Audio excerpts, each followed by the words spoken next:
This march ends in Newark, New Jersey, y'all. And what we're doing, I want to make sure you're clear with this, is that we are reproducing the cultural migration of hip hop. I'll say it again. We're reproducing the cultural migration of hip hop, meaning we started in 1520 with this dude right here, Coke Rock. Then we leave 1520, we come really into the courtyard area where we're talking right now. We run down to 1600 Park, which is just down the block right there. Then we run down to Cedar Park, which is a little further down. And keep in mind, these are DJ migrations. People are getting, you know, from this area here, people are starting to hear about what's going on. They're starting to hear about this merry-go-round. They're starting to hear about this echo chamber and Coke rock, right, all of this stuff. They're starting to hear about this now, and we're leaving the birthplace, entering the streets. Come on, Grand, what's the theater? You know, we. Peace, get you another chair. Get off your feet. Get off your feet. We'll get you another chair, Legs. Get off your feet. Come on, I need more chairs. Yeah, we'll get it. I need more chairs. Peace, everybody. Peace. I'm used to being on the floor. Oh, not at all. Not this one. We didn't clean it sweet today. What's up? My brother. Oh, another day. Come on. Another day. Come on. So I was talking about the cultural migration of hip hop and the reproduction, us reproducing that. And I was pointing out that look at what we're actually doing, y'all, because to preserve culture, you have to ritualize your history. Let me say it again. To preserve culture for real, you gotta ritualize your history. Your history has to be something that is repeated yearly, repeated monthly, or put in books that are taught to kids in a repeatable kind of way. So what we're doing here today on hip hop's 51st birthday is we're closing the 50th by reproducing the cultural migration of hip hop out of its birthplace to the next park, to the next park. We walk across the Bronx and we arrive at Crotona Park. Crotona Park been having hip hop jams since it was illegal to do it in Crotona Park. Now it's legal, they got big stages. Look how far we've come. Things have changed, this is what it is. So we're showing that migration in our walk as we walk from 1520 to Crotona. We're passing certain parks. We're passing certain landmark areas. We're walking through the Bronx. And we're walking through the Bronx with the movers and shakers of the culture itself. It is so important that Coke Rock is here, that Grand Wizard is here, that I don't even know what to call you, Crazy Legs, Rock Steady. Whatever it is, this right here is, and of course Lucky Bling Bling in the building. But in terms of, and then of course KRS-One right in the building. There's a little picture of me somewhere. There's a running joke. Oh, here I go. Don't clap for that craziness. Big wheel. The big wheel. You know they had a big wheel race at the Olympics. Wow. They had a big wheel race. I bet you they got funded too. Oh, it was crazy. That's crazy. But what's important is that, like I said, let me just reiterate that cultural migration, ritualizing your history, meaning that this is hip hop's birthday. Every year, hip hop's birthday, you see the true movers and shakers of the culture here today. There's no sponsorship, y'all. There's no big corporations here now, y'all. And see, there's not many cameras around. All the cameras private now, y'all. Right? This is what it is. So now you're beginning to see who the real culture is. Now you're beginning to see who the real culture is. And as others of our team show up, MC Lyte, Curtis Blow, Fat Joe, and others show up, you're going to see where the real culture lies. And it's important for university professors, for museums, for temples, for every organization that is part of hip hop's preservation to understand this, to see this. I got MC Lyte's book here. It's a rare book. She prints these herself. I got one, but I didn't get it signed. Oh, yes, oh no, this is somebody else. No, this is her manager, this is Lynn. Let me see what's up. This right here, I'm gonna get mine signed today. But MC Lyte is a book writer. Okay? Legs is a concert promoter and DJ. A little bit. And DJ. Grand Wizard Theater is everything. You would not be scratching without this man right here. Think about that for a minute. Like, think about that. How big scratching is in the world. Cutting is scratching, but the idea of scratching is actually a movie made called Scratch. Here's the man right here. Still alive, still walking around, still healthy. And that's what we marching on, urban health. Take a look at the pioneers, take a look at the icons, we healthy. Now some of us, of course, we gotta get it together. And that's why we marching. That's why we marching as well, to bring light to our community about their health, about the health of the community, health of you individually, health of our culture. So let me run through real quick and get some words from everybody. Coke, I'm gonna start with you real quick. Can you describe what that first day was like? Everybody got issues talking about this and that. You were the one that was here that day. August 11th, 1973. Can you describe the day? They were loading in equipment. Whose equipment was it? What did you eat that day? What was it? You know, it was cool, Hurt, with the equipment. And as me, myself, I was Bronx born. Keep it down, Coach talking. I'm Bronx born. You know, this is where sometimes you hear they jumping at Hurt. Well, Hurt came here in 68. I'm 69. Almost 70. And I've always been Bronx born. I was born in the original Lincoln Hospital, not the new. But once again, the party itself was the neighborhood. It was just a little crew because at that time it was kind of gang infested coming out of it. But as far as the party itself, Hurt's mother and father was in there selling hot dogs and soda, and you know, it was lights on. It wasn't like, you know, the old dog grinding up on the wall, you know.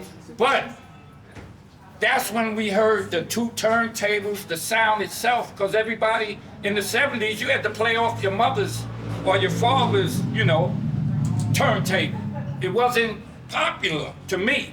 And I've been to clubs way before it turned to hip hop, like the disco era, you know? So therefore, again, inside there, like in the West Bronx was a little different than the East Bronx. It wasn't burning to a degree of how you do it. But over here, we had 3 churches, and they gave talent shows. So therefore, you was trying to be Motown. You was trying to be them stars doing that.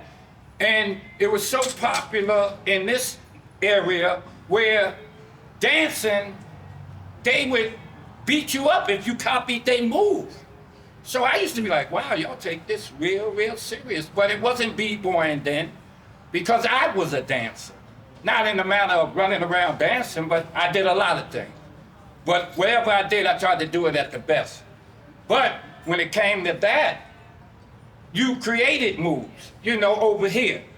And like, it was something that, like I said, it was a great party because you felt it. And then me, accidentally, I wasn't chasing hip hop, I was chasing the street. I didn't understand the street, but I had to be in the street. You know, I came out of family, single parent, so it wasn't like I was a rich kid or my dad was a drug dealer or whatever. You know, my mother worked 6 days a week, right? I put my clothes on layaway. But as growing up, you can come out in the day, but can you come out at night? You know, and we wish the world was peaceful all the way around. But let's get in reality. You got the good, the bad, and the ugly. And like I said, with the room, and after them parties, I grabbed the mic. They didn't even know I was in there. They didn't know I was talking till about the third party, to be truthful. And as talking, it just was giving cats names, giving us things we didn't have, giving this one a car, that one had money, but just talking and rapping. And after that, it was like everywhere we went, we picked up people. Like Chris said, going from here to outside, to Cedar Park, to Taft Schoolyard, to anywhere we went, we picked up people. And after a minute, they all were saying, you gotta go to a Cool Herc party. You wanna feel this new vibration or whatever you wanna call it. And it went from there, man. And again, I named my son middle name is LaRock. His name is Dante LaRock. And this was at the second party, which was at the executive playout. He was born.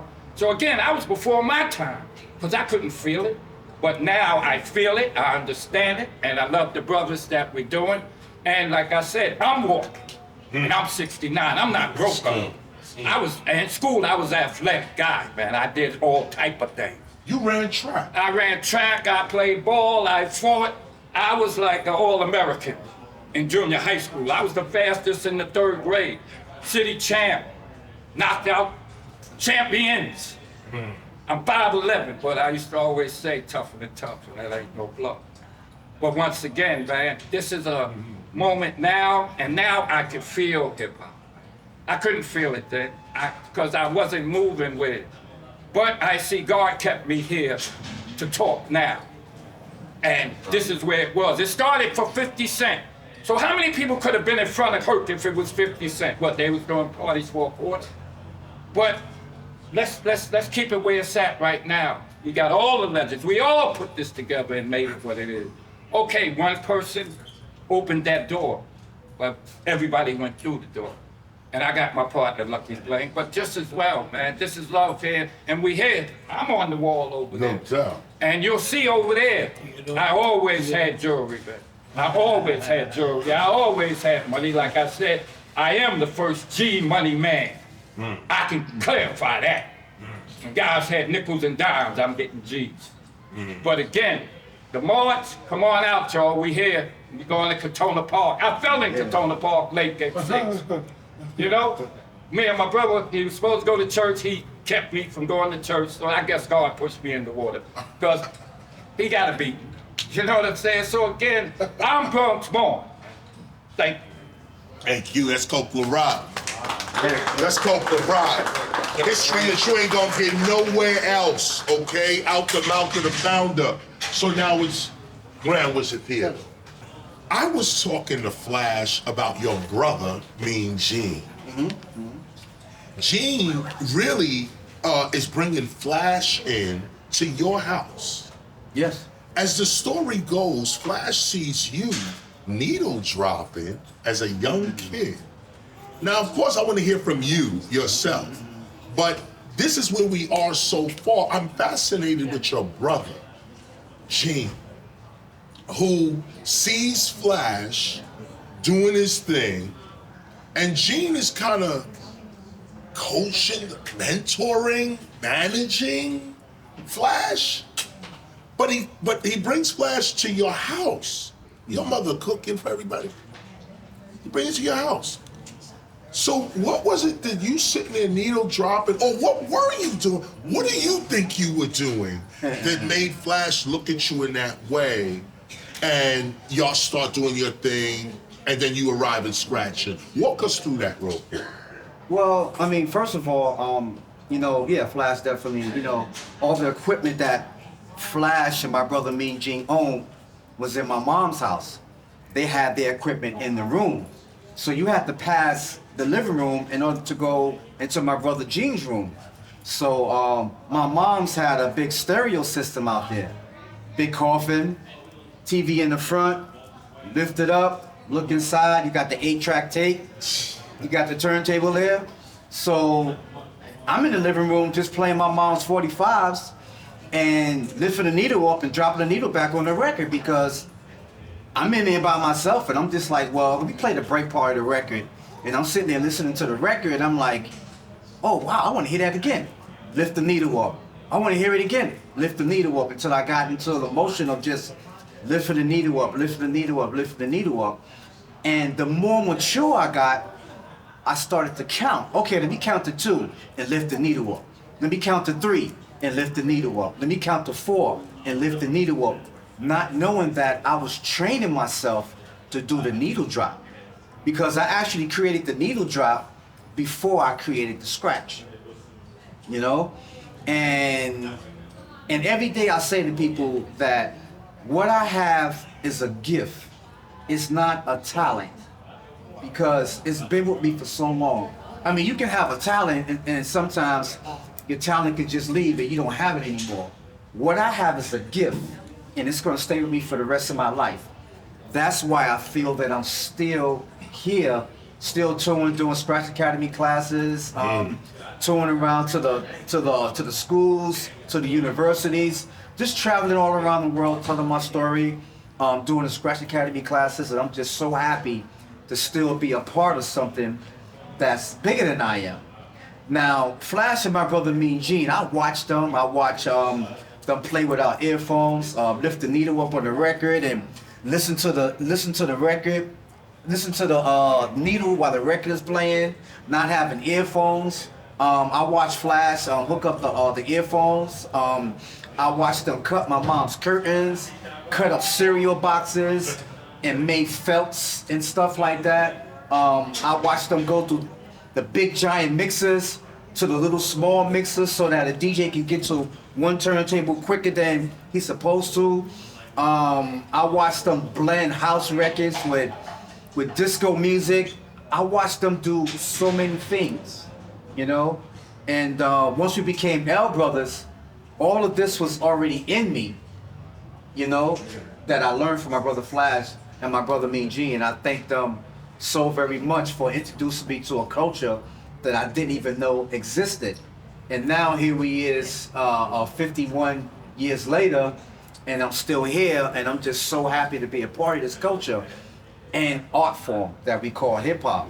When I created the needle drop, I was 12 years old in 1975, and I'm 61 years old right now.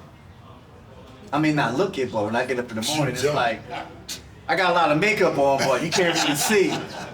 But if I throw some water on my face, I'm a light-skinned brother. But that's another story. But, you know, I'm just, you know, so, like I said earlier, I'm just so happy to be a part of this.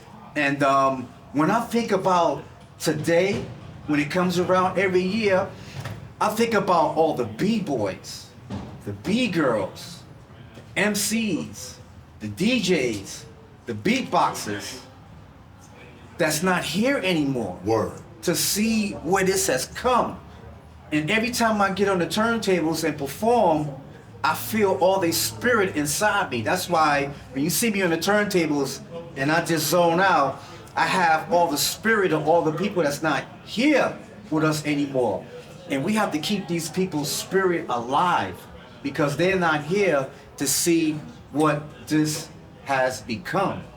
And we have people like the teacher here that's doing so many things, man. Educating people. You know, I go on tour with him. He's always bringing MCs up, talking to people.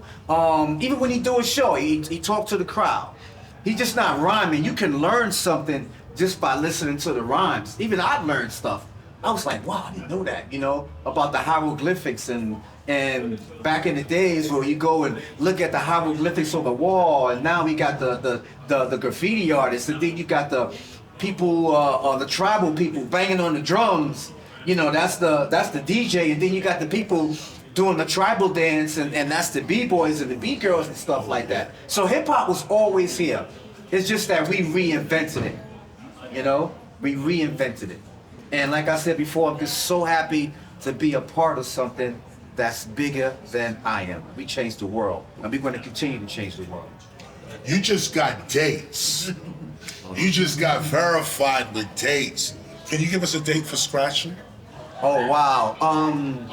When I created the scratch, it was like during the time that school was ending, because I was making a mixtape for my school, because my principal played music through the loudspeakers in Morris High School in the lunchroom. So people got tired of listening to all the disco music and stuff like that he was playing. So a friend of mine convinced my principal to let me make a cassette tape. So my principal said, okay, make a cassette tape, I'll listen to it, make sure the music is not, you know, crazy or derogatory, and then maybe I'll play it. I went home, took the boom box, put it in front of the speaker, pressed record, started making a mixtape. During the course of me making the mixtape, the music that I was DJing to was in my mom's house. And my mom was the kind of person, she don't raise her voice, she don't argue, she don't fuss, she just starts swinging like Mike Tyson. That's my mom's. Dishes in the sink, house not cleaned up, people's not in the house when she's not home. That's my mom's.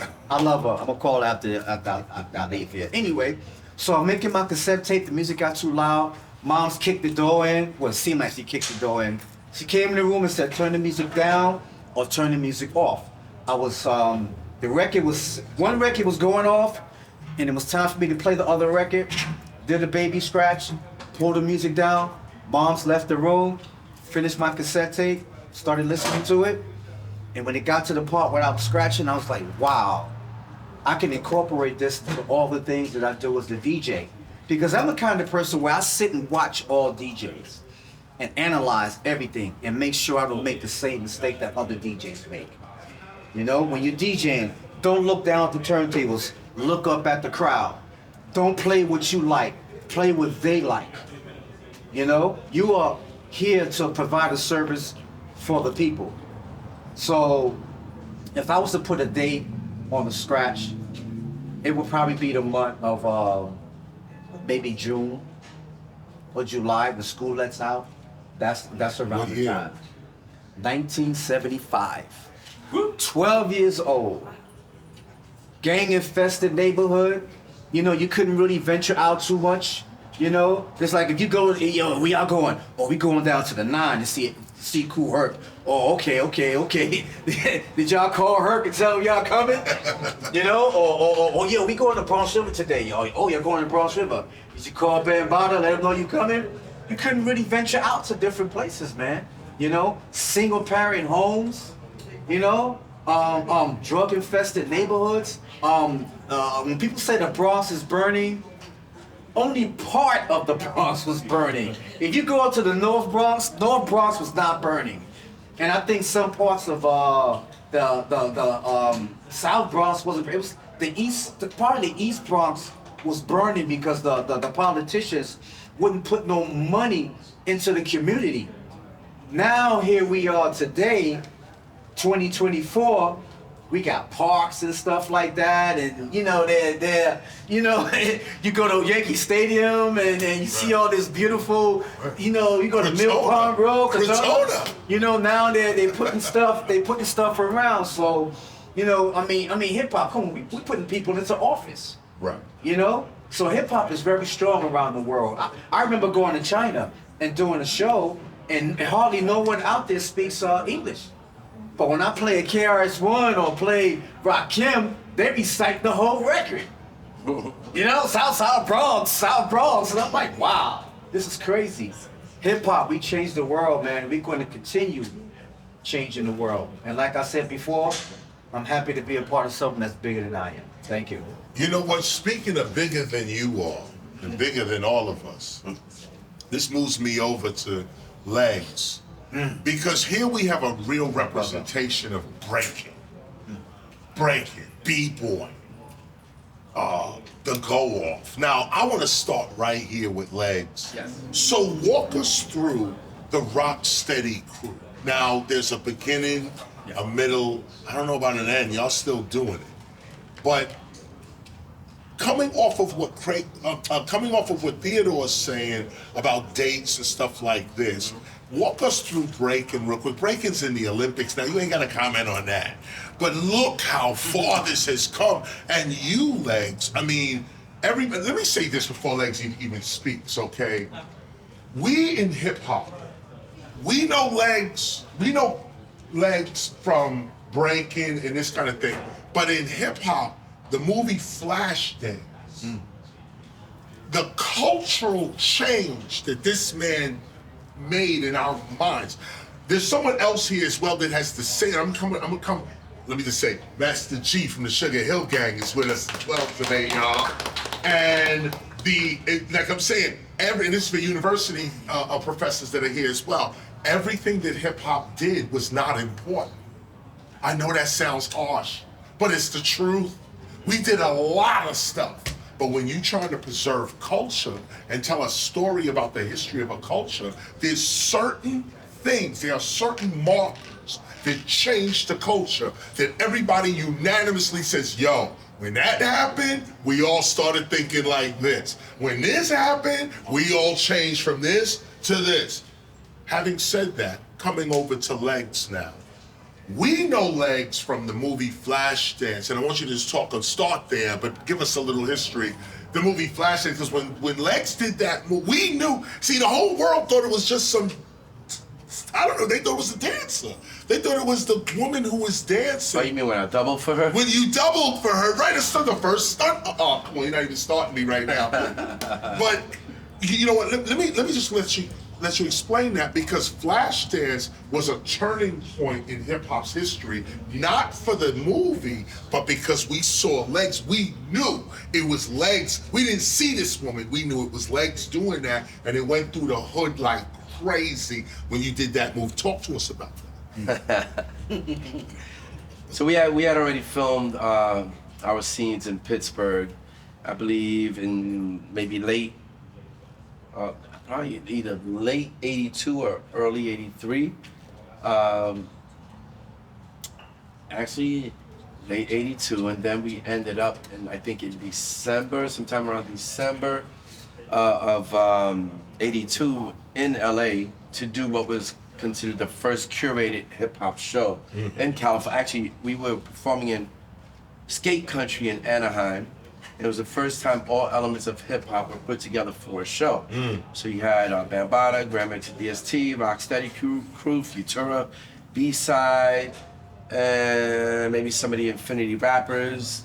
This is in Cali. This is in Cali. Now wait a minute, stop here. The first time all the elements of hip hop is on tour is in California. Okay, let's just keep going. Yeah.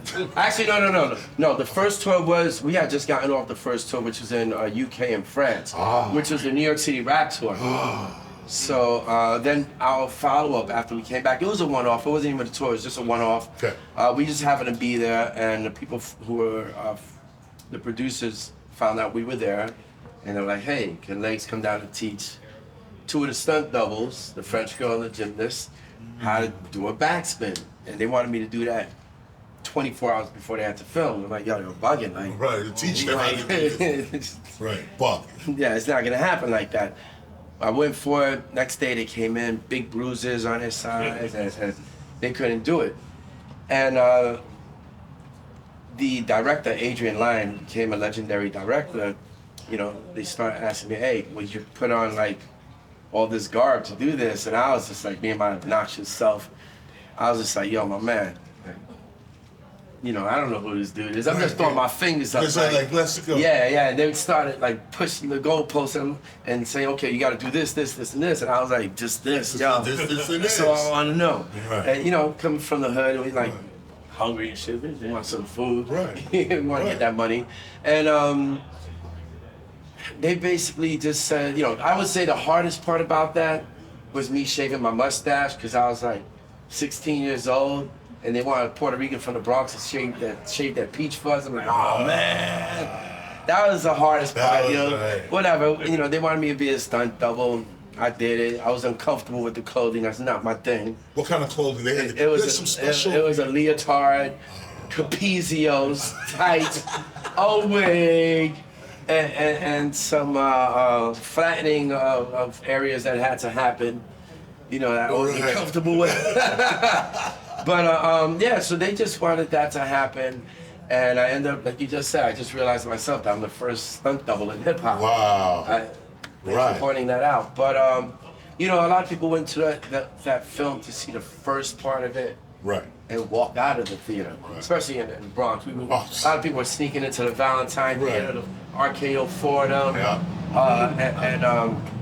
Yeah, the Valentine was the one over by Fordham also, right? Yeah. Valentine. So I think you know, a lot of people call those moments like the Flash and Flashdance, where you had the hood looking at that, or people. I think more important, I've had people who are like Algerian, Moroccan, Right. Turkish in France come up to and tell us, hey, when we saw you guys dancing, and shout out to Frosty Freeze, Ken Swift, Mr. Freeze, and Normsky, who are also in the film, and they thought that we were African. They thought we were like straight Turkish, Algerian, or whatever. So, and they have a very similar Latino look, and they thought that they were looking at people who were from their background as well, and that's why people in France got into breaking. Because they saw that. I mean, we were there before the film, but it exploded in a bigger way because they saw our faces and saw themselves. Right. Without knowing, oh, you know, Frosty Freeze is from Belize. Legs is from Legs is Puerto Rican. Those is black and Cuban. So the diversity in there caused a certain look of us that made other people from the same kinds of communities that we come from feel like, oh, we could do that. That's us right there. Right. So I think That's that was us important. right there. Yeah. No, that's extremely important culturally that a Puerto Rican, or what would look like Puerto Rican, because I can't even say, he just said Cuban and black. And I think, was it Frost, Mr. Freeze? Mr. Freeze is French. And Jewish. Yes. I would say when you look at French Jew. Yeah, French Jew, and his parents were raised in concentration camps. That's how they met. Like, His parents met had the actual number one. yes, yeah, And they're breaking this Yeah. their son, a French Jew, Yep. is breaking with Rocksteady. yeah. And he was over from Marshallou Parkway, you know. Yeah, so it's The evidence is there was some white folk walking around here right during that. Hey, but you know what? Here's the thing. Mr. Freeze is one of those dudes who wasn't black or Puerto Rican, but was dope enough for all of that to be ignored or not even acknowledged. Right. It's because he was dope. Right. And that's how he got his respect, like anyone else here. Right, You know, it doesn't matter what you were. If you were trash, you were trash. right. If you was dope, you was dope. And that's what stood out. And this is the divide. See, that right there defines hip hop's culture. Right there. Above race, ethnicity, class, occupation, gender, all that. You dope, you dope. You whack, you whack. That's it. That's it. That's it. Give us a little bit about Rocksteady's history. How did you start? How did it come? Rocksteady was, and a lot of people think I'm the founder, and I always have to correct people. I'm not the founder of Rocksteady. Jimmy D and Jimmy Lee, who were pretty notorious stick-up kids in the Bronx back in the days. And they started Rocksteady. They were originally in a group called the Bronx Boys. And Bronx Boys was more about being graffiti writers. Oh. And one day, Jimmy D and Jimmy Lee, who would always be referenced as like, y'all gotta stay steady, battling all the time. And one day they go write a graffiti with some of the guys from TBB, but it wasn't really what they were interested in. They just wanted to be B-boys. So the next day, they're like, yo, let's just start a crew, you know, call it Rocksteady, because breaking was also called rockin' back then. How did you come with that? They come with the name Rocksteady. Why that? I mean, think about it, a rock, y'all, don't stop, y'all. And when you talk about breaking and that those moves in between the moves, it's like when you go in salsa, you can't just do salsa. Right. No, you gotta get out. That is, to me, Right. that element that represents the soul, that really shows that you're rocking. So because they were always Moves steady. in between the moves. Right, yeah. It's almost how you can do your style of rapping with that in-between beat style. Uh-huh. You still have to be able to rock to do that. If you ain't rocking, it's Right. gonna come off real bad. Right. I'm sure you've seen people do Oh, they're versions of trying it. to do it. Yeah, it's not a Right. good look. Right. So, since they were steady battling, always looking for battles, you know, they put Rocksteady crew. A lot of people think it came from like Rocksteady from Jamaica Right. or Aretha Franklin's Rocksteady, right. but it That's what actually I thought. there was actually an actual meaning and definitional reason behind it. Right. And anyway, a lot of them used to hang around Anthony Avenue, Echo Park, 183rd and Creston. And if you was a stick-up kid, you know why people are around 183rd and Creston. And they just basically started to add people like JoJo, a guy named Weebles, Trace, and they just started to grow the crew, maybe like 5 to 7 people the most. Myself and my cousin Letty Len were the last people to be put down with the original squad. Wow. One of the last. Yeah, but that we're talking about in the Bronx, a few people. This is before I met Ken Swift, those, anyone. Give me some years. Oh, that I joined Rocksteady in '79. Okay. I started dancing in '77. First time I saw breaking was '76 because I lived over there on Garfield Street by Mayberry, where Africa Islam lived on the same block. Yes. So my brother and Africa Islam were part of the organization, which eventually became Zulu. So I saw that in '76. And the only reason why I remember that was because that was the year everyone in the Bronx, with the bicentennial year, everyone was painting their fire hydrants. Yeah. You know, I remember all of that stuff. Yeah. Hold on one second. And speaking of, Speaking of, you know what? I didn't want to miss that part was you beautiful. just said. Painting the fire hydrant. red, white, and blue. Red, white, and blue. It was a centennial year. Bicentennial. The bicentennial. They changed the quarters, the little quarters, and everybody was painting the things red, Yeah. white, and blue. They had the $2 bills as well. Yes. The $2 bills came out Yeah. during that time as well. This is culture. And this is when, and that's still saying Puerto Ricans weren't there. Come on. Don't go there. Get me started. Don't get started. Yeah, but those are things you had to have lived to understand and Right. be able to reference Right. consistently. Right. You had to live that.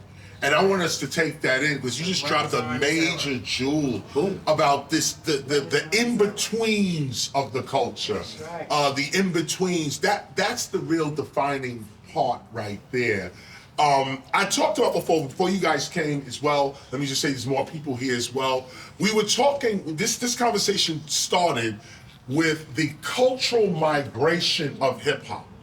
What we were doing here today, just for everyone who just came here as well, we're closing hip hop's 50th anniversary. We're closing hip hop's 50th anniversary with a march through the Bronx to raise the volume, raise the voice on nonviolent conflict resolution, solving your problems without violence, and urban health, which, by the way, go together because, and let me say this too, just today, August 11th, 2024 today, as we came into 1520 at about 7 o'clock this morning, there was a shooting right up the block.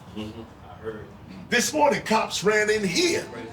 Yo, y'all hear something? Y'all see something? No, we didn't see nothing. This is what it's down the block. They ran down the block. Ambulance is going down the block. Oh my gosh. So, and this is today. Okay, today, the day we're actually getting ready to walk. I actually trade with Master G real quick. And if anyone else want to clip something on the G. I'm saying this just to catch everyone up, that today, the shooting up the block, 3 days ago, 6 people got shot in the Bronx as well. So here's hip hop trying to close its 50th anniversary with a message on nonviolence. We're looking at our future. How do we deal with ourselves in the future? And we're right on time. As a matter of fact, we're right on the block that the shooting is going down. Hip hop is me. Not only are we still here, we're addressing the issue, and that's important for the press that's here, for others that are writing later on. We're actually addressing the issue. So this cultural migration, let me show. Let's put that to the side in terms of theme of March.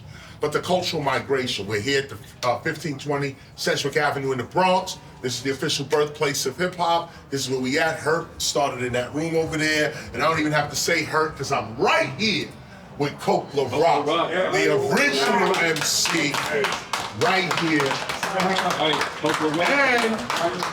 And I'm honored because all LaRocks in hip hop start from here, including Scott LaRock. So this is well, let me say the cultural migration. This is a ritualization of our history.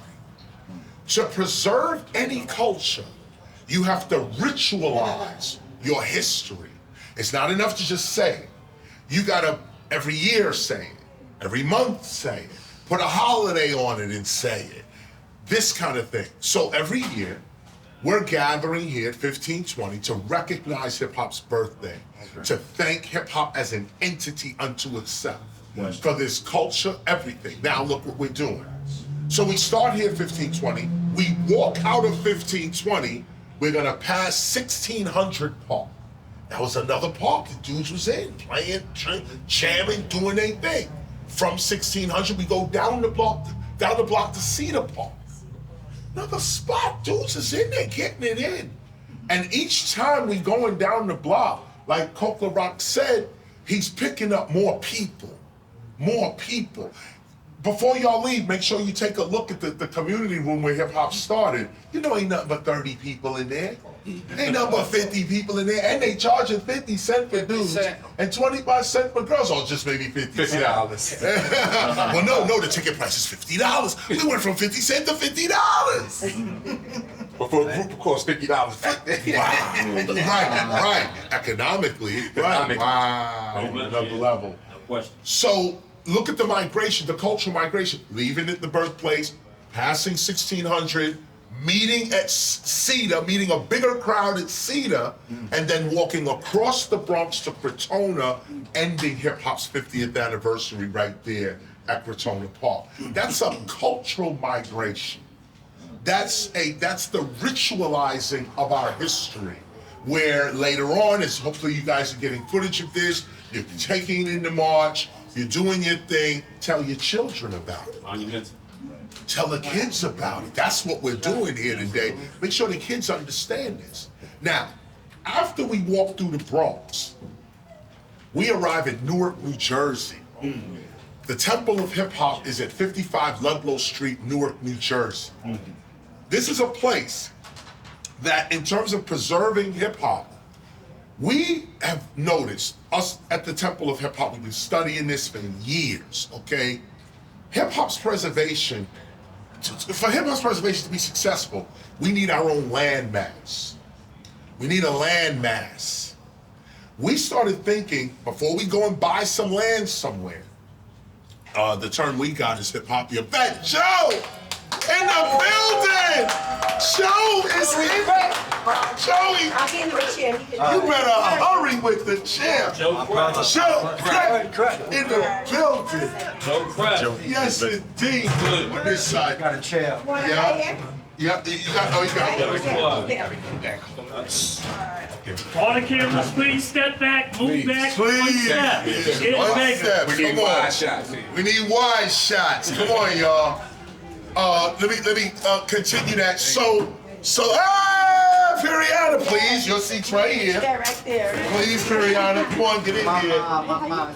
Come on. Periana,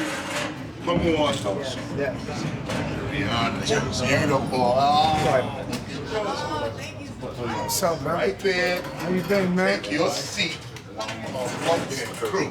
Shit, you already? Oh, so this cultural migration, we end actually in Newark, New Jersey, and this is gonna segue right over to my G right here. But we're looking at the cultural migration. Like I said, we're passing certain parks as we walk through the Bronx. We arrive at Crotona Park. As I mentioned, Temple of Hip Hop, we're at 55 Ludlow Street, Newark, New Jersey.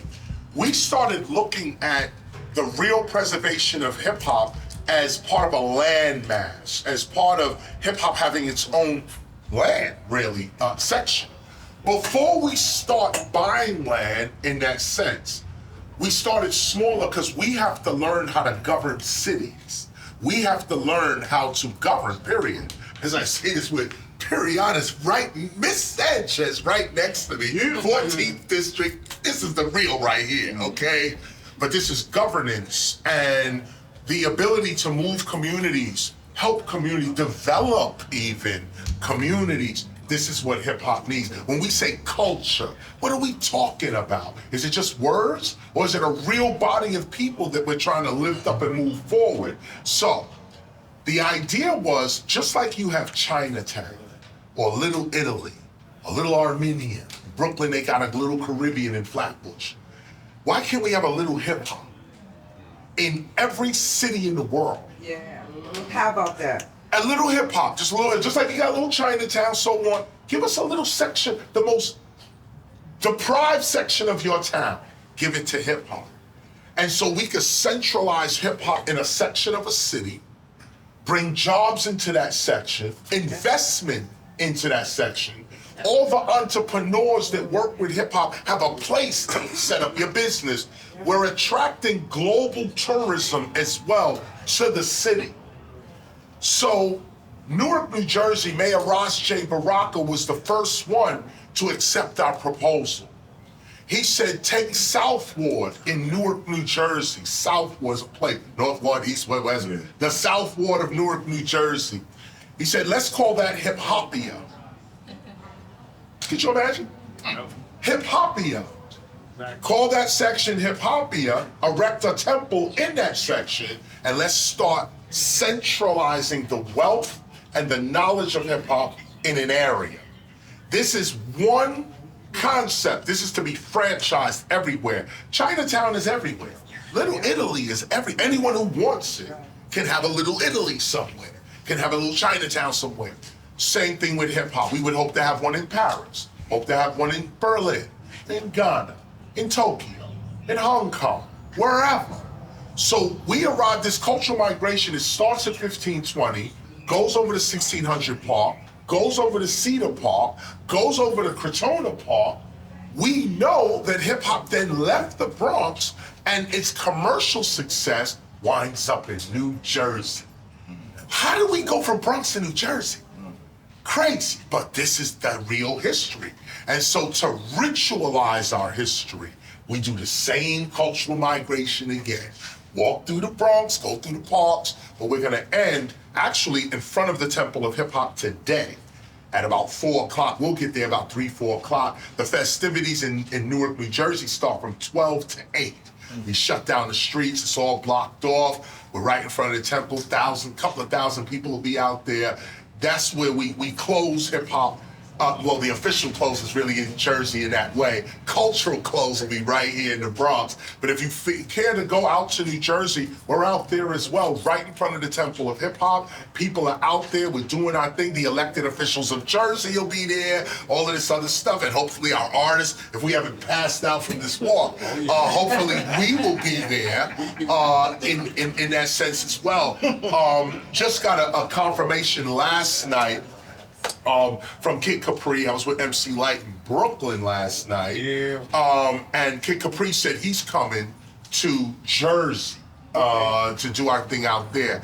Now the Jersey piece is huge. The Jersey piece is huge when it comes to hip hop's history, because not only is Jersey the backyard, they say, the Garden State, the backyard for New York, but all of us know in the early days, if you rock in New York, you had to rock New Jersey, Fort Lee, Inglewood, Patterson, Teaneck. Teaneck. I should have said that first. It's actually a record company. The Isley Brothers recorded. The Isley Brothers and Teaneck. And they lived in Teaneck. Huge history. Huge history there. And I lived in Teaneck. And so, you know what? Let me turn, and you actually, you know what? Now I can come over to you real quick. So, It's 8:50. it's 8:50. Okay, get ready. We're on time. We leave here. We should leave about 9:30. 9:30. Come over here real quick. This is Master G from the Sugar Hill Gang. The Sugar Hill Gang begins out of Sugar Hill Records, Inglewood, New Jersey. And this is our Jersey connection here. The first time we get a really big commercial success is this song called Rapper's Delight. And it comes out, it's huge. This is another cultural change for hip hop. Everybody's song is not culturally relevant. We're pointing out specific moments in hip hop where the culture changed. This was one of those moments. Walk us through, Master G. First, let's talk about how you even got to Jersey. And then how this song came to be. I know it's a longer story. Yeah, to give me the short version I gotta give you the short version. of this. You are responsible probably for the most important rap song ever made. Okay, ever made. You even said an affirmation in the song. always talk about it. You said, I'm going down in history as the baddest brother there ever could be. And he said it on the record. That became the history. Walk us through the creation of rap. So the first thing is, my father's parents lived in Mount Vernon, okay? And my mother was from Bed-Stuy, Brooklyn. So my parents met in those days when your parents did all right, they wanted to get you out of the city and bring you to the suburbs. So that's what happened. When they met and decided to move us to Teaneck, New Jersey. So that's how I left New York and went to Jersey. That's the short story. You was in Brooklyn? I was in Bed-Stuy, yeah. Bed-Stuy. Yeah, I was in Bed-Stuy. And so in Jersey, when the hip hop scene was blowing up, we were getting it word of mouth. You know, we were getting it through other people. And I had got the idea to start DJing and doing parties. So I was DJing and doing parties in Englewood and Hackensack, New Jersey. And just by happenstance, I was in Englewood one night. I walking down the street, Palisade Avenue, for those of you who know Englewood. And Sylvia was in front of a pizza parlor looking. She had heard Starsky. Shout out to Starsky. I always choked up when I talked about Starsky. She heard Starsky at Harlem. And at the time, it wasn't on the record, but she had the facility, because those of you who know Sylvia remember Pillow Talk and Love is Strange and all of that.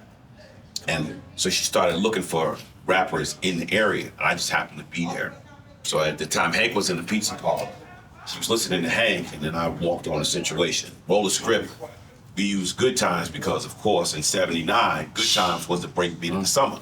So anybody that was doing a party was spinning Good Times. And the reason why the song was no words because it was duplicated like it was at a party. You gotta remember, there was no sampling in 1979. No record had ever been recorded. So what she did was duplicate what she was told. And said, okay, and then that's what happened. So, Mike also came in. So she decided, instead of choosing one person, to choose the three of us, me, Mike, and Hank. Now, we didn't know that Hank knew what was going on over here. So everything that happened with Hank, we found out later on. Wow. Yeah, so that's a whole other story. That's another story. Yeah, but Mike, of course, was with a group called Sound on Sound, and I was with a little group called Phase 2. So we put everything together. The reason why I said my name was known all over the world, all the Foxy Ladies and the Pretty Girls were going down history as the baddest little rapper there could ever be, is because back in those days, you talked about what you wanted to be, or what you wanted to be. We were using hip hop, we were using raps to give relief. You know, everybody was going through whatever they were going through. But if you notice, like in the beginning, we all talked about party. It was all about party. So that was the basis of what we wanted to create on the record. We wanted to put a party on a record. Right. That was the whole idea. Right. Put a party on the record. Party on the record. The reason why Mike said what you hear is not a test is because back in those days it was a show on television called The Outer Limits. And they said, don't attempt to adjust your television. This is not a test. Y'all better get this. Are you scholars in the room? I hope. Okay. So that's where he got it. That's where he came up with the idea to say what you hear is not a test. Right. And then he said, well, what are you doing? So again, in those days, there was no videos. There was nothing for you to see. So we had to describe to everybody what was going on. Well, what are you doing? I'm rapping to the beat. Well, me, the Groove, and my friends are going to try to move your feet. My name is Wonder Mike. I like to say hello. Say hello to who? The black, the white, the red, the purple, and yellow. But first, we got to bang bang boogie. So far, you heard my voice, but I brought a few friends along because he was talking about me and Hank. Right. And then that's how it went on. And then as an MC, you know that once you finish rapping, you pass the mic. Right. So the deal was that because Mike was going to say what he said that, passed it to Hank. Hank said, well, Master G, my mellow comes from, he passed the mic to me. Master G, my mellow, so I'm used to what you're going to do. Now, again, I got to describe myself to everybody. So I said the best way to describe myself was to spell my name. So I'm the M-A-S-T-E-R. The E with the G with a double E. I go by the unforgettable name of the man they call him Master G. So the whole Need that wow. I need that wow.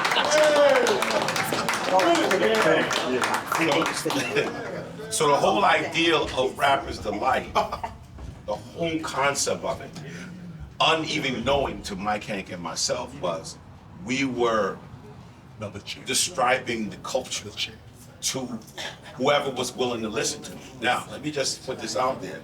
I thought the record was going to be a big hit in the New York metropolitan area. I thought BLS was going to play it.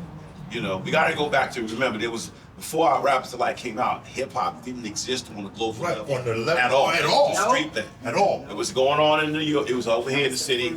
It was over here in Jersey. That's if you had a tape, somebody might have a tape. Dr. Bob Lee. There go Bob Lee. Yeah. Yeah, we played it. So Queensbridge. I thought the record was gonna come out. I thought it eventually would make it on BLS, and then it would be New York, New Jersey, and Connecticut. And I thought that was the end of it.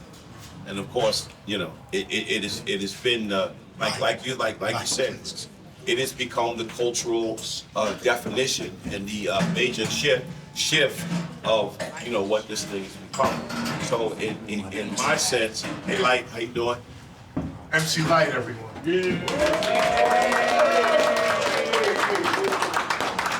So as far as I'm concerned, I really feel like the importance of me, Mike, and Hank bringing the music to the world is extremely a huge responsibility, even to this day.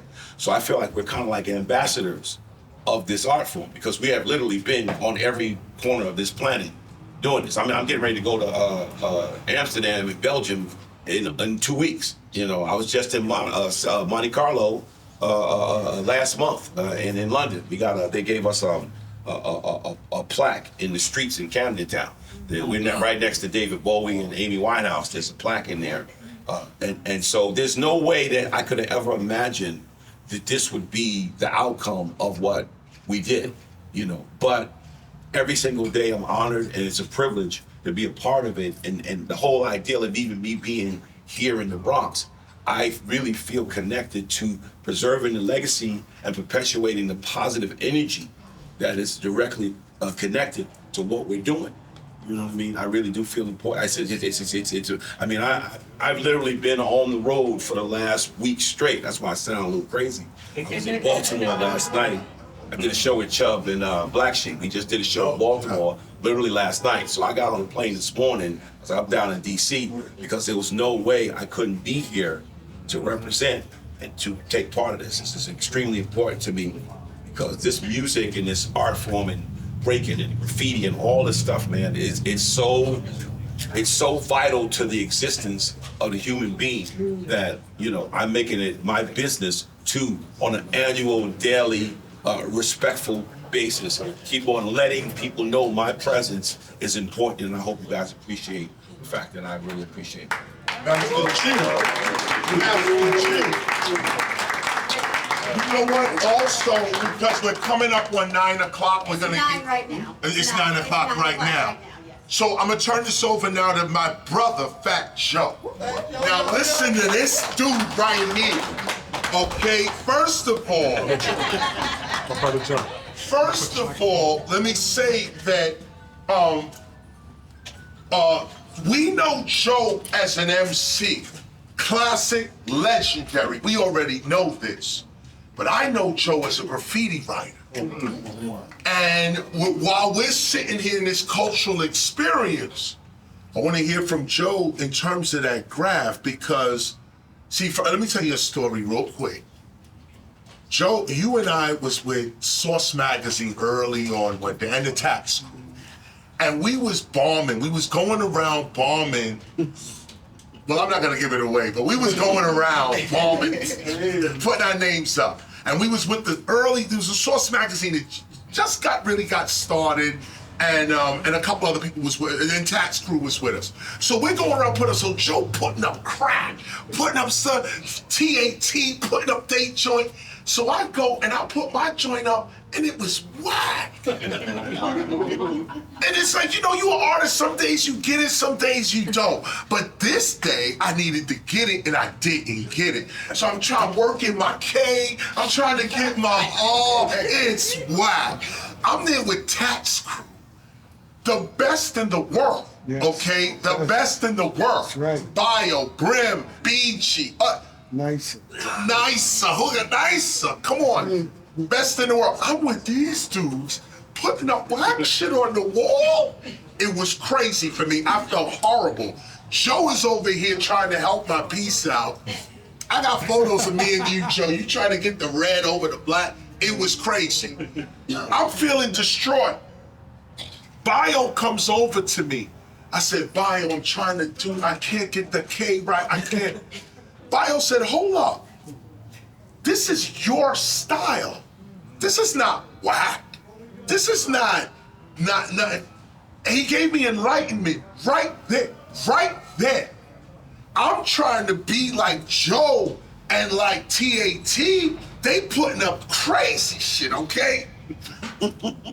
No, Bio came and said, nah, don't change it. This is your style. Ain't nothing whack in art. Ain't nothing, there's no failure in art. There's no whackness in art. This is the presentation of yourself. I gained enlightenment right there.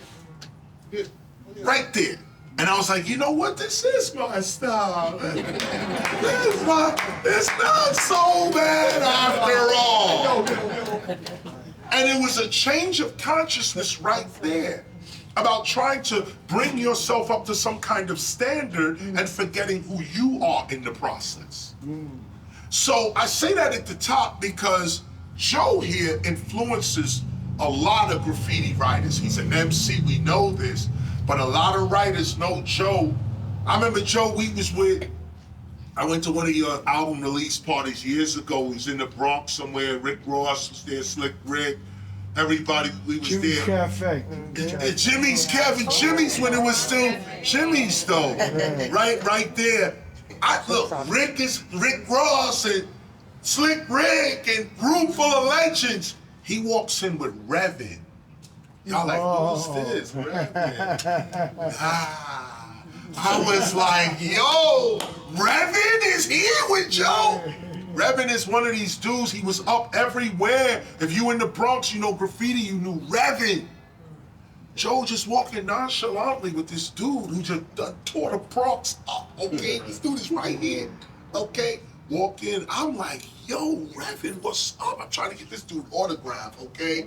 Like, yo, this is what it is. Shout out, Revin. So, real quick, Joe, because we got breaking, we have MCing, we got DJing.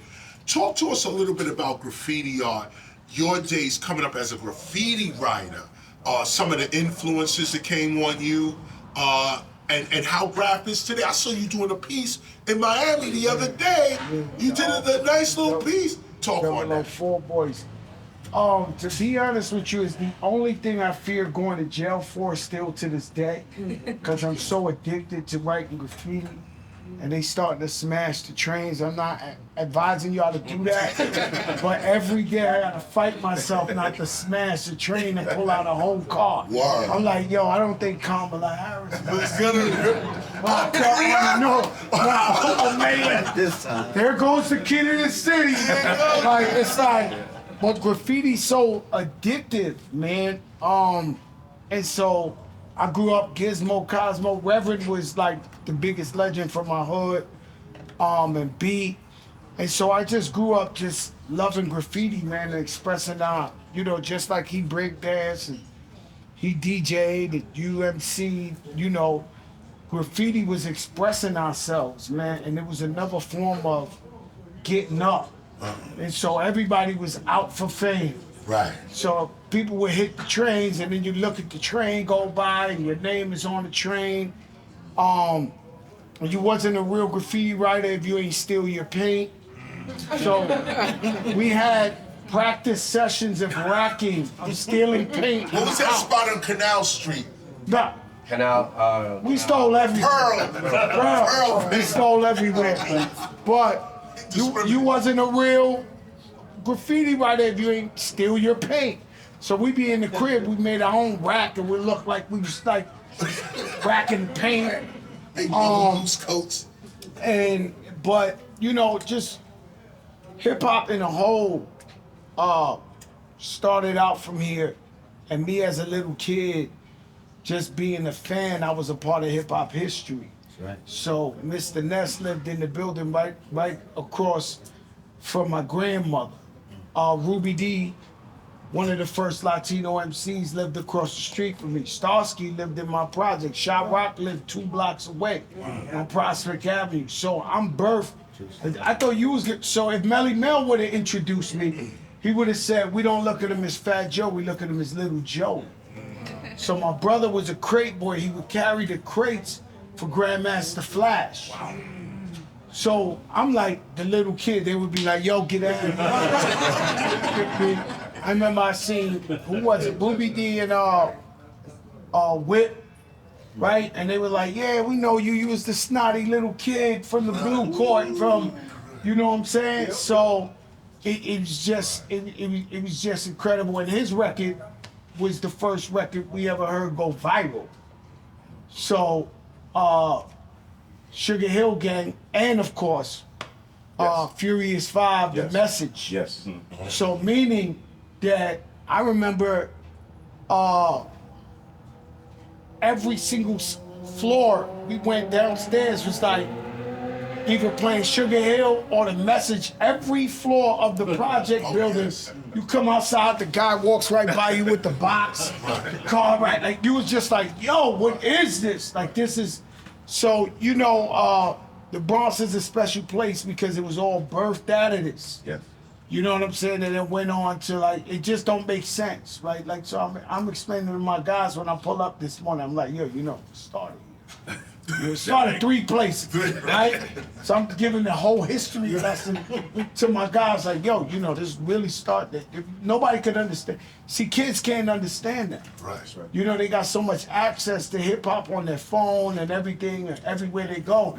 They don't believe that BLS was the first to play 1 song a week. Yeah. Right? You had Magic, you had Red Alert, and then you had the Overnight. So me, the big guys in my hood, they would listen to Teddy Ted and right? Right. 4 in the morning. Awesome too. Awesome too. So I'm in my window because they plugged the box into the phone booth. Right. So they broke the thing that said phone, they plug it in for the electricity, they got the box. I'm out the window, 8 years old, 9 years old, like, I'm the Godfather. I'm a Godfather. So I got no sleep on the weekends. Right. But that's hip hop. That's hip hop, y'all. Fat Joe in the building. Word. On the time. 10 after, about 10 after. We about 10 after. Yeah. You know what, Lyte? You gonna close us out. You know,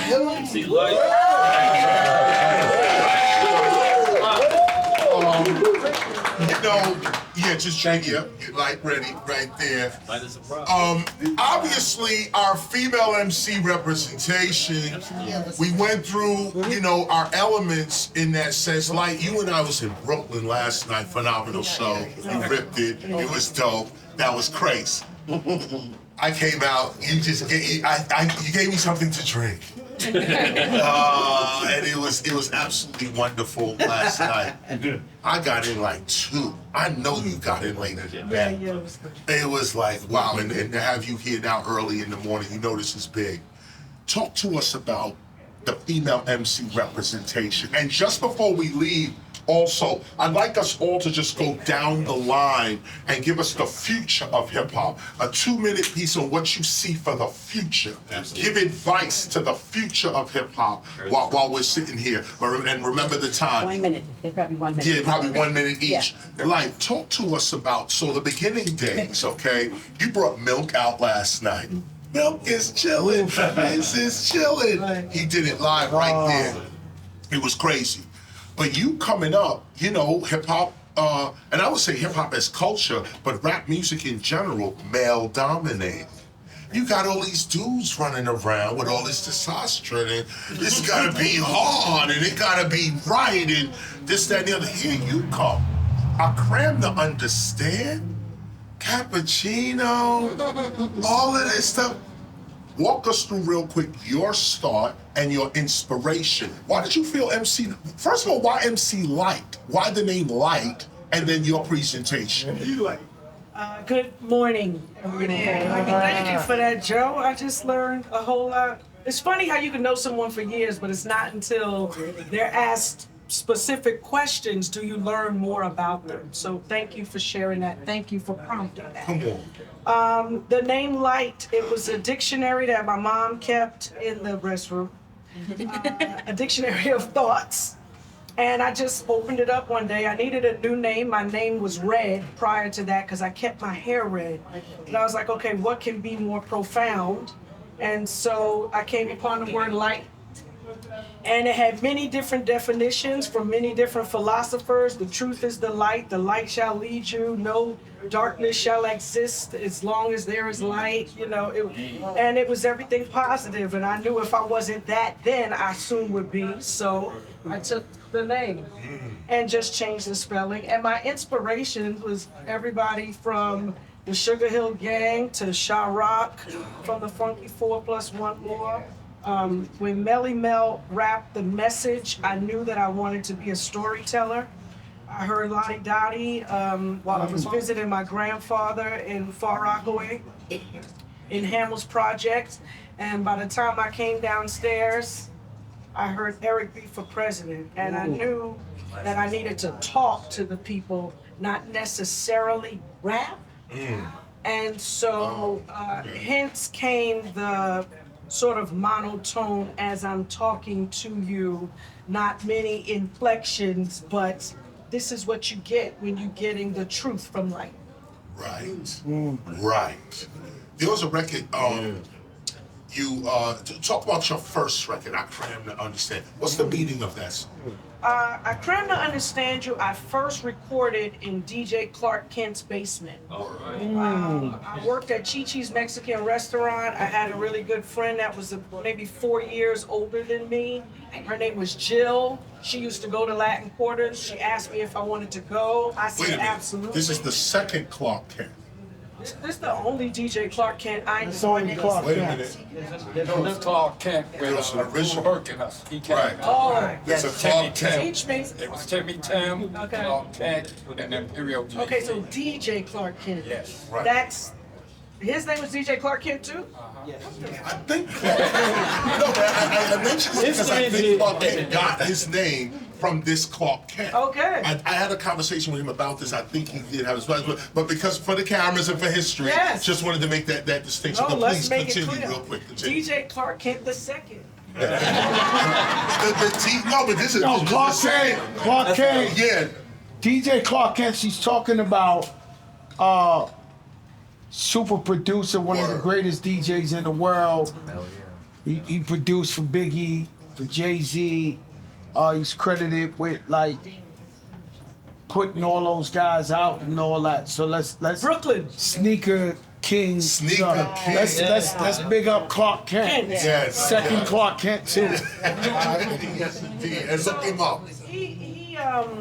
He respected that this 17-year-old wanted to get into the studio, so he made it possible. I went down to his basement at 17, not knowing anything, I just had trust in the Lord on my side. All right. And he seemed like a really good guy, and he was. And so we recorded I Cram to Understand You, and that was the tape that I would walk around with. And it just so happens I was at the show, I was at a show at Union Square where you were, and D-Nice had always been really supportive, and I let him hear it. He was like, "What you got there?" And I let him hear it, and he was like, "Oh, this is dope." And Chris was walking by, and he said, "Yo, Chris, listen to this." And Chris put it on, and he was like, "Yo, this is whack." And I said to D-Nice, "What does whack mean?" And he was like, "Never mind him. And keep going. Keep doing what you're doing." And then I got a chance to. This is how we met. This is how we met. Actually, I don't think you knew it was me. No, I didn't. You were standing right there. I was standing there, but you were like, this is whack. In any case, I didn't let that stop me. No, of course not. I'm what? Mel Tatasha. Right. Well, of course, you had just came off the stage doing South Prom. Oh, I was high. I was straight high. So, in any case, I got a chance to go into the studio in Staten Island. They told me they were looking for a female MC. I didn't know it was an audition at the time, but it was 9 guys in a basement. By the time I got there, they was like, "What you gonna do?" And I was ready, because George Lucien from Full Force, their father, came to my house every Saturday and gave me that brush, and I rocked Salt and Pepper in that living room, and I got my voice strong enough, so by the time I got to them, I was ready. They was looking at me like, "Who the hell is this?" And we recorded I Cram to Understand You that night. Wow. The first night I met Audio 2, he did the beat on the Tascam, I rapped it, and that was it. That was a wrap. You know what? Let's go down the line because we're running for time now. We're getting ready to walk out and start this march. So 9:20. It's 9:20. Yeah. Come on. Yeah. 1 minute piece is about the future. 1 minute piece is about the. Let me start with you. Just jump in. All right, so on BBJ, what I'm saying is what we call putting the six in the mix: faith, family, fun, finance, fitness, and fellowship. That's the future. I was just gonna say that we got to keep on perpetuating positive energy, man. We gotta let people know, man, beyond all the negative, because we can't get around it, we need to enforce and really, really accentuate the positive, what we have right now, what's being created. All of these different personalities coming together, man. This is what it is that we want the world to know. I'll be Blaine. Come on, get in. This is the birthplace of hip hop. We're doing 51 years of birth of hip hop, celebrating this glorious day where all of us with unity, love, and peace. Now, what I want is for the near future is that repeat every year what we're doing now. That's right. As all mentor, all powerhouse, all people that want to take forward to take these young generation and empower them and give them something to have a platform, and that's what we're building right now. But every year to keep on. So this is what I call the 51 birthplace. It's called really the birthday of hip hop. It's the first birthplace of hip hop because we passing the torch to them. I'm talking about the first MC of hip hop, and I gotta treat it like Jerry Butler said, never gonna give you up. Shit. Rihanna. I got Oh, you got to say shit. Pierina Sanchez, city council member. I feel like I'm just checking something off my bucket list right now, just sitting here with y'all. Like this is same like Fat Joe grew up, just like y'all were the soundtrack of my childhood, of the Bronx. We're the soundtrack of the Bronx. And I think the future is making sure that people still know that, making sure people remember what the roots are, the education, the health, what we're marching for today, the peace. That's the future that I hope for. Health and peace, life. I'd like to walk away with some messaging so that wherever I am, I can give that message just as Kamala is saying we're not going back. That's right. We need to say what hip hop is and what will be, and as soon as I have the messaging, I'm out there with it. Right. Yeah, as Grand Wizard Theodore, I go around the world teaching classes at universities, at colleges, teaching people about, you know, what to eat, what not to eat. We lost a lot of people, heart disease, kidney disease, liver disease, and everything like that. I'm 61 years old. You know, I changed my diet, you know, and I thank God every day that I am the way I am. All right. You know, so I just want people to know about the history of hip hop and to eat right, you know, and that's very important, to eat right. If we know then what we know now, a lot of our relatives will still be alive. A lot of our friends will still be alive. So let's just each one just teach one. Legs. I would say it would be nice to see a lot of people get together from the perspective of agreeing to disagree when it comes to actual origins, actual dates, and recognize that I think every pioneer gets a pass when being a little bit wrong, because everyone were little kids. No one was making diaries or contemporaneous notes, so there has to be some flexibility. People are gonna say things that are not on point. It's not our fault. Sometimes we were taught by some of the older people wrongly because maybe they weren't teachers in the first place. But maybe that brings about a better unity behind doors before we correct each other in the public. But at the same time, I think that also helps us to take back ownership as a culture, not just the industry. We'll see. All you guys are superheroes. All you guys and girls are superheroes. When I was a kid and I was breakdancing and the Bronx looked like bombs blew it up, I would hear Crazy Legs, and to me he was as tall as the Empire State Building. It was like Crazy Legs. There's a guy named Crazy Legs. Crazy Legs, right? And so what's so important about today is that the world has been distorting the facts lately. Not just in hip hop, in everything. They taking videos of Michael Jordan talking about he didn't have 7 steals, and they playing the video showing, hey, that was a fake steal. That was it. And so what's so important about us all getting together, all generations, is keeping the culture intact and keeping what hip hop history is factual. Yeah. Because people trying to change what it is. You know, and so when everybody got the power of these cameras to do their own type of documentaries and switch things up, that's when the truth gets distorted, and before you know it, the Bronx never started hip hop. They never, like, I'm hearing phenomenal shit. Like, I cannot believe this. I'm sitting here with the pioneers and they telling us you're not the pioneers. Right? And so we got to be very careful with that, because I told you yesterday, I always felt like whenever this is on tape, so 30, 40 years from now, a kid could look at these videos and say, yo, it went like this. I seen them there, the pioneers was there, Fat Joe was talking the shit. But it's very important that we let the information out there, because people will come like they've always come and change history. And when you talk about the internet and Twitter and X, we don't know who's pumping the message or who's gassing somebody that may even look like us to say some other shit that ain't true. Right? So we don't know who the puppet masters is in that. But I know who you are. I know who you are. I know who you are. I know who you are. And so I go by who I know. So when people start talking about facts about hip hop, I'm like, he wasn't there. I would have seen him. I was there. Who are these people? Like, because I know you, even if you was the lady selling the lemon cake outside the joint, I know you. The Frankfurter man, who are you?